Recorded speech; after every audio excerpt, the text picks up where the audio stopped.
Well, folks, I got to tell you, I don't understand this Nick Fuentes person and why people are tuning in. I hope they're not. Look, every time I've watched, he said something totally and completely offensive that I just can't get around. Why would anybody take him seriously?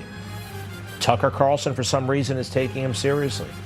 Well, the Heritage Foundation, as you may know, got themselves in a lot of hot water. This man did, the president, who, generally speaking, is like really super duper smart.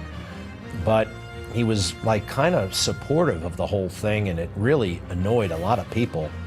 And a bunch of people resigned from Heritage, right? All these guys resigned, including Steve Moore. We know him well.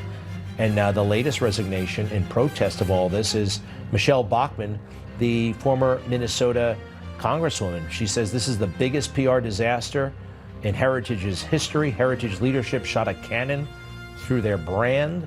Let's bring in Rabbi Yaakov Menken, Executive Vice President, the Coalition for Jewish Values. Good to see you again, Rabbi.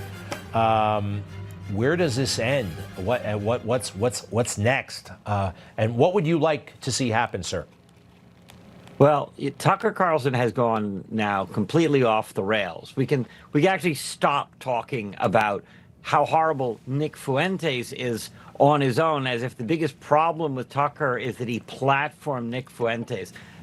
In a more recent interview, Tucker Carlson on his own with Dave Smith, who's a anti-Semite in his own right, but Tucker says that people like Ben Shapiro are backing the state of Israel because they enjoy killing. They enjoy the violence. They enjoy making the wars. Well, you know, the only problem with that is that Ben Shapiro has been like #1 on the issue of having nonviolent dialogue as the way forward for civilization. And Israel, throughout its history since 1948, has not started a single war. Each and every time it's been attacked by a genocidal adversary. And the only reason you would be accusing them of killing is because you want to see the Jews killed. And that, of course, is rooted in the anti-Semitic belief that the Jews are hostile to non-Jews. That's the Tucker Carlson storyline now. The official, it's right out of the Nazi era, that the Jews are hostile to everybody else. That's what Tucker Carlson has to say. So there really has to be Heritage has definitely reached a decision point where they're going to have to decide to side with civilization and with the conservative values they claim to back, or Tucker Carlson, because you can't have both.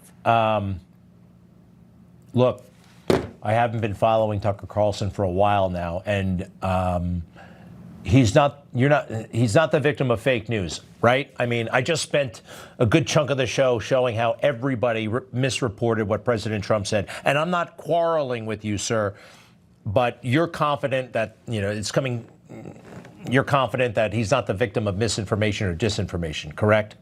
Oh, no, these are straight out of his mouth. These are interviews that he conducted. So where does this leave us with Mr. Roberts, who heads Heritage? He apologized, and that wasn't enough, and then he said something else. Like, what's his status right now, and what is the latest from him? It was an apology that wasn't really an apology. The highest point he's reached is maybe sometimes Tucker Carlson is worthy of criticism, but the problem is that he started from a position that said Heritage will always back Tucker Carlson. I mean, it's like, really? If he were to tattoo a Nazi swastika to his forehead, Heritage would still back him? You're going to stake your entire 70-year reputation on this one person? And that went together with claiming that after all of Tucker Carlson's venom directed at the Jewish community, it's the people against whom who are the venomous coalition. Sorry, Mr. Roberts, you've got to decide here. You've got to clearly understand who's doing the attacks, who's generating the hate, and who is responding to that by simply telling the truth. Newsmax.com has been all over the story. There's a lot more there. Rabbi Yaakov Menken, we thank you very much. To be continued. And this is quite saddening, actually, for me, and infuriating. Thank you very much. And for anyone who understands Heritage and what it stood for, thank you. You bet. Be right back.